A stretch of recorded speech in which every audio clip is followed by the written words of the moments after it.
Yo, what is up guys? Welcome to the video. I hope everybody's day is going great. Last night was awesome. The Overwatch League was absolutely insane. The Boston Uprising, huge upset. And as always, the Philadelphia Fusion and Houston Outlaws delivered us an amazing set. We're going to be covering those games, but first we're going to cover Fissure. Once again, going on Twitter, blasting people. This time a 12-year-old it seems like. We're going to cover everything that Fissure said over the past day, as well as OGE apologizing. So be sure if you're new here guys, do consider subscribing to my channel. I upload content like this every single day. You'll never miss out on anything Overwatch League related. As well as that, go subscribe to my second channel. The link will be down below. Also guys, I'm giving away 10 Overwatch League jerseys. Join the giveaway. But I was thinking, should I give more away? What do you guys think? And now, let's go ahead and hop into this video. Alright, let's kick it off with Fissure and this discussion or argument, whatever you want to call it, between him and Randy on Twitter. And I think it's safe to assume that Randy is pretty young, around the age of 10 to 14. He looks really young, and the way he types makes him seem really young as well. So let's go ahead and hop into this conversation. So Randy,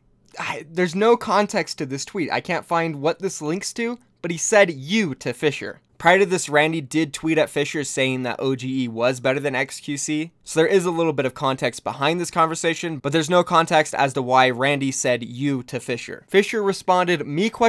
Omega lol. Randy said, "Come on Fissure, you're a nice dude. Why are you trying to bring down a new mind, fresh player? He is sorry, we all make mistakes." Fissure responded, "What's mean bro? I'm just want most problem." Randy responds, "Why do you go off on him because he popped off yesterday against Seoul? Why don't you go off on another guy from Philly? Hope you get a lot better, by the way." This is where he gets a little heated from Fissure. He says this, "Please think and talk, okay? I don't know why you just say OGE. I'm just want to know is most problem in NA/East. I saw your Twitter.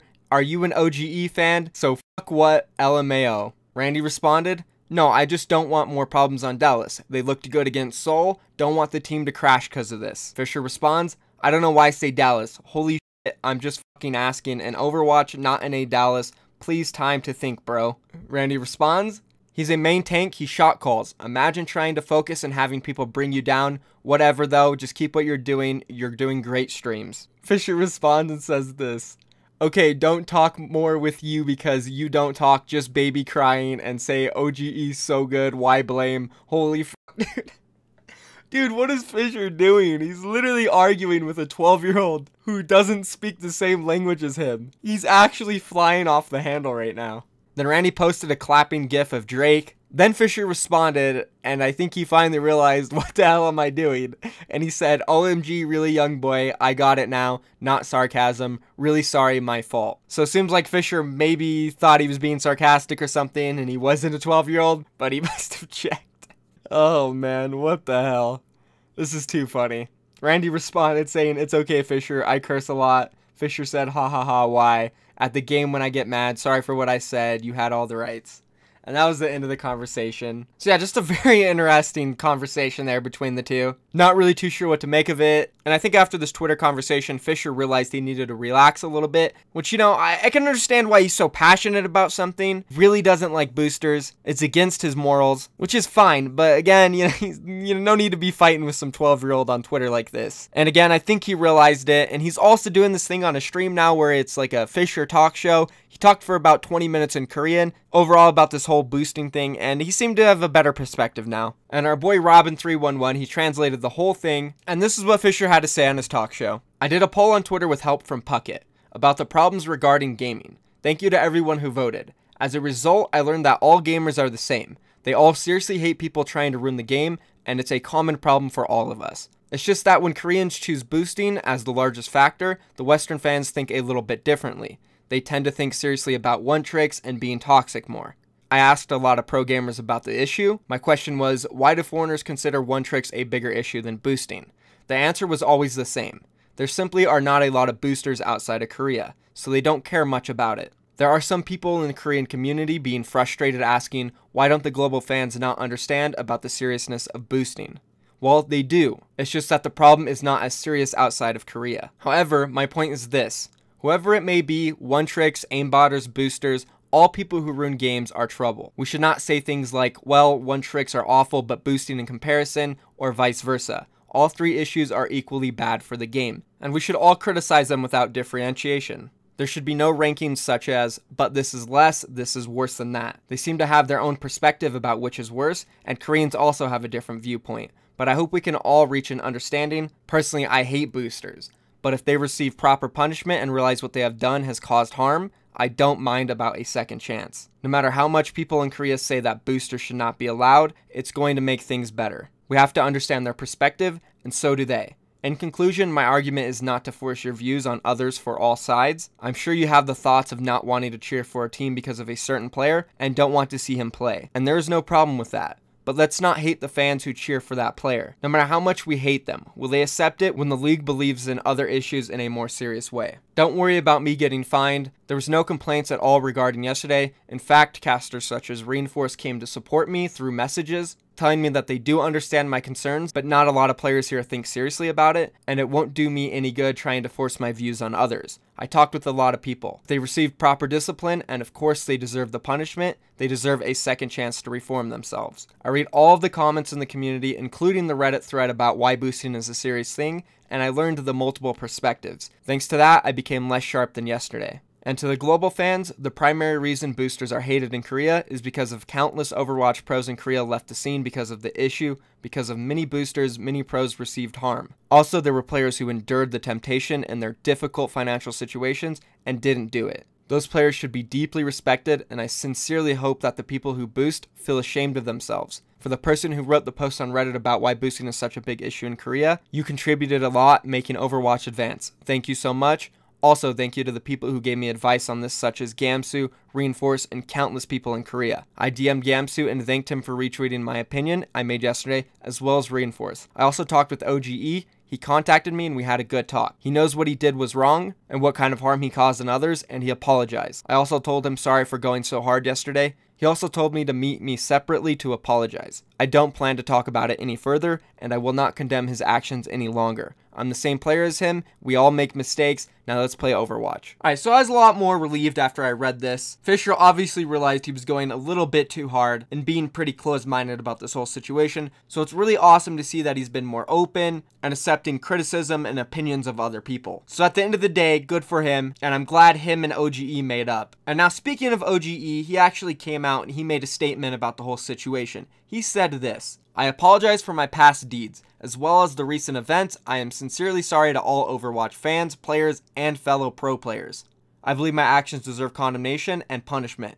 If there is any feedback or message, please DM me. I'm sorry." So with this apology, it really does seem like OGE is just trying to get over all of this, get past it, so he can look forward and just play for the Dallas Fuel. Obviously, boosting is a serious crime and should not be taken lightly, but I also felt bad for him at the same time for the way Fissure was going at him. You know, he already got his punishment from Blizzard, he accepted it, he did his time, and whether or not you like how long the punishment was or how harsh it is, you shouldn't be taking your anger out on him because he isn't the one who decided how long the punishment was. At a certain point, you know, you just gotta relax, and it's good to see that both these players are now moving forward. And although they are moving forward and they apologized and they're calm now, hopefully this does start up a rivalry between the LA Gladiators and Dallas Fuel. That would be something great to see, especially going into Stage 4. If the Dallas Fuel continue to improve, and the LA Gladiators, obviously they're at a pretty good level right now, we could see a really good set backed by some awesome trash talk. So that's it for all the tweets today from Fissure, OGE. This whole situation seems to be cooling down, and we probably won't be seeing any more from it. And now, speaking of the Dallas Fuel, I want to show you that clip of Monte Cristo and Doa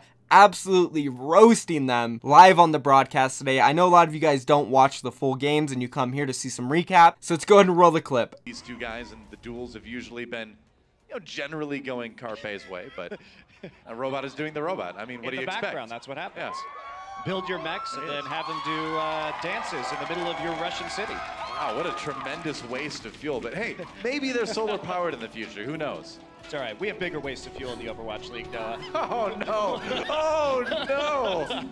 Oh, I set you up for that one, but man, talk about fire.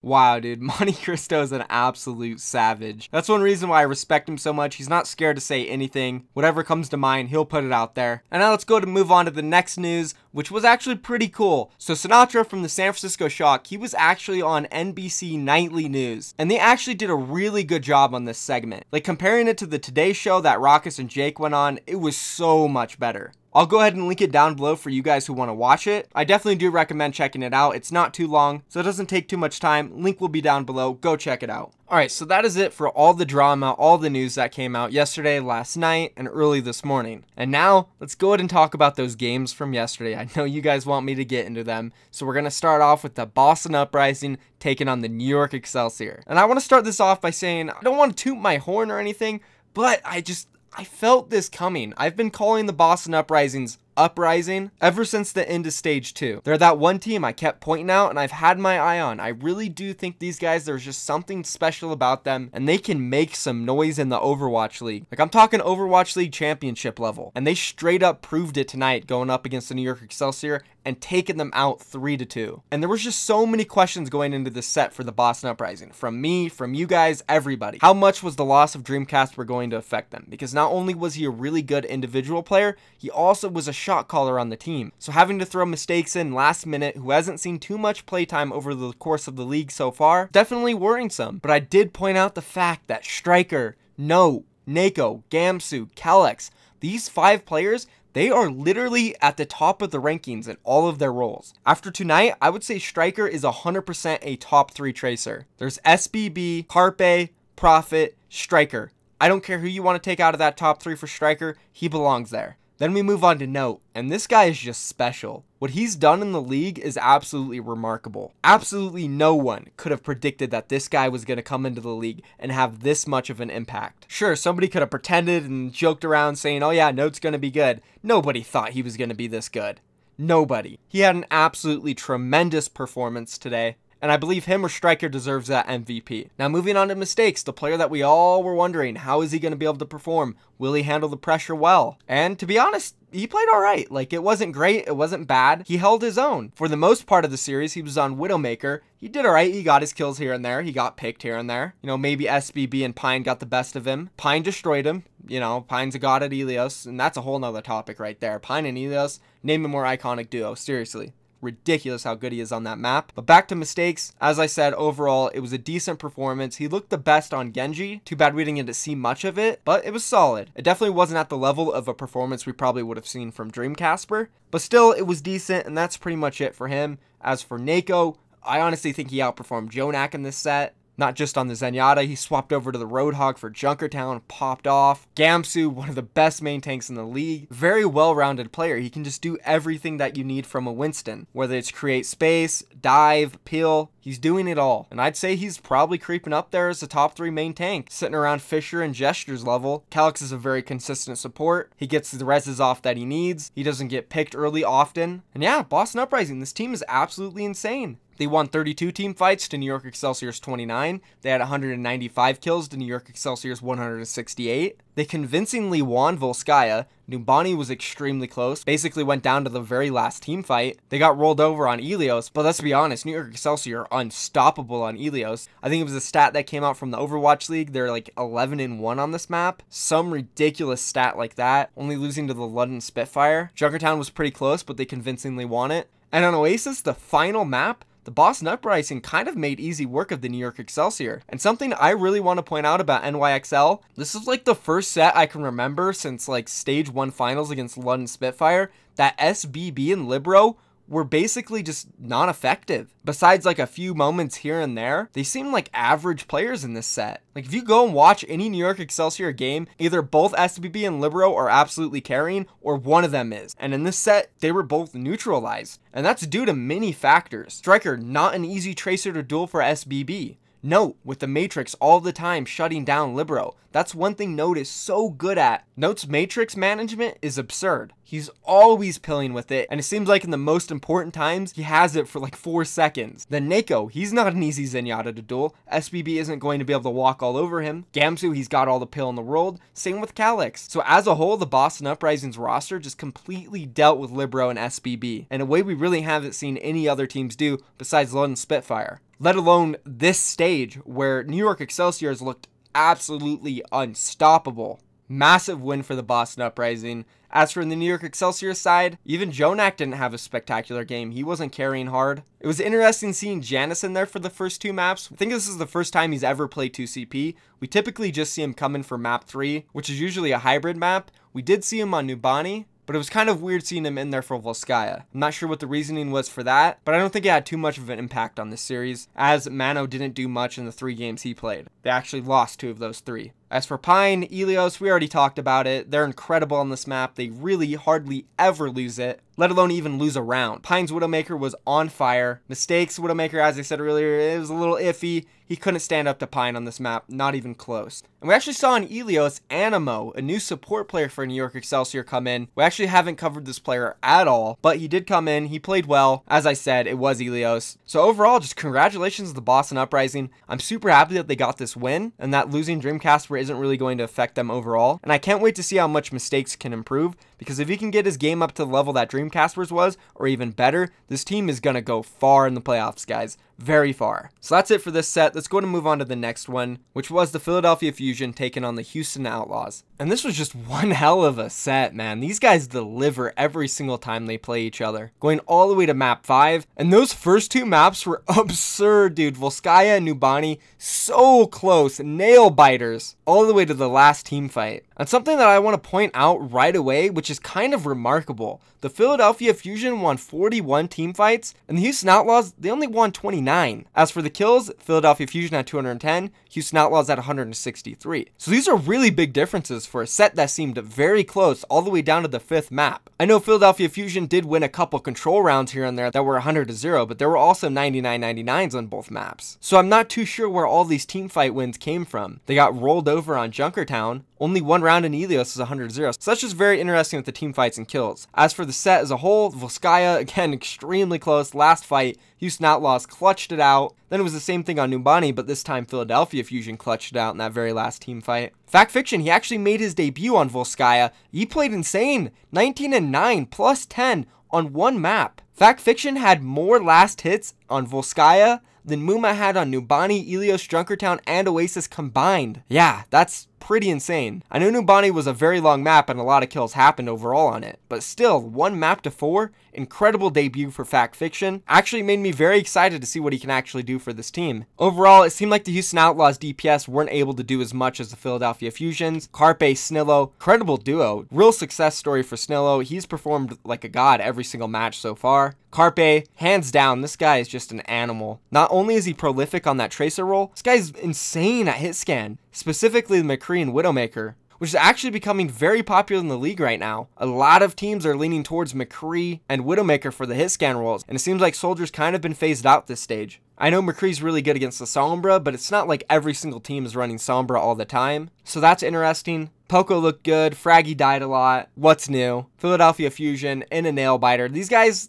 they always seem to have really good matches, whether they're against the Shanghai Dragons or against the New York Excelsior and London Spitfire. Their matches are always entertaining. Ichio is no longer suspended as well, so it'll be interesting seeing him come back. They found a lot of success with this hit scan tracer role with Snillo and Carpe, but obviously the flexibility of Ichio was just insane. As I mentioned earlier, Jake and Linkser didn't do too much in the set. Kind of really interesting when you think about it. How was this set so close? Coolmat seemed to be doing good, but overall it's just really hard to point out specific players on the Houston Outlaws who did well in this set. Besides Fact Fiction on Volskaya, it was a massive team effort. And that is one thing I do like about the Houston Outlaws. They're not all about individual performance. They really are a team. Kind of reminds me of the Boston Uprising, just a lot less skill. Obviously, Linkser's a great player. He just wasn't able to perform that well in this set. All in all, it was very exciting. I can't wait to see their rematch in Stage 4. Maybe the Houston Outlaws will be able to get revenge at least once, because this is the 3rd match against Philadelphia Fusion that they lost in the 5th map. Definitely a hard way to lose 3 times in a row. Now let's go ahead and move on to that last set, which was the Florida Mayhem taking on the London Spitfire. And what's funny about this match is it was kind of a stomp for the London Spitfire, right? Or at least you would think that. But the London Spitfire had 37 teamfight wins, and the Florida Mayhem had 28. That's less than a difference in the Philadelphia Fusion Houston Outlaws match. And that one went to Game 5. So another interesting stat to look at there. I mean, overall, though, the London Spitfire, they still did look like the much better team. Prophet, he had an incredible game. He went 64-24 plus 40. It was nice to see him perform at a really good level. As for Birdring, not the best showing for him. Other than that, though, everybody on the side of the London Spitfire played great. Fury, Gesture, Bedosin, Huyal. And the Florida Mayhem, I really do want to see them run Logics. Huh? Why do they have Tavik in there over Logics? I mean, even Saya player. I understand that you want to give Saya player time, let him develop, give him matches. But dude, Logix, this guy was carrying you guys. He was the reason why you were having close matches and were on the rise at all. And ever since you stopped playing him, you guys have looked like crap again. No offense to them, but it's just true. To Vic, he's not at the level of Logix. And for the love of God, why? Like, as I think about it, I get even more frustrated. You're running to Vic on Tracer like 90% of the time. I get that maybe you want to flex onto the Genji here and there. But like Florida Mayhem, you guys are going to get so much more value out of running Logix. Saya players are great hit scan, specifically McCree and Widowmaker. Why not do exactly what Philadelphia Fusion is? Drop the Genji, run Logix on Tracer 24/7, run Saya player on the McCree and Widowmaker.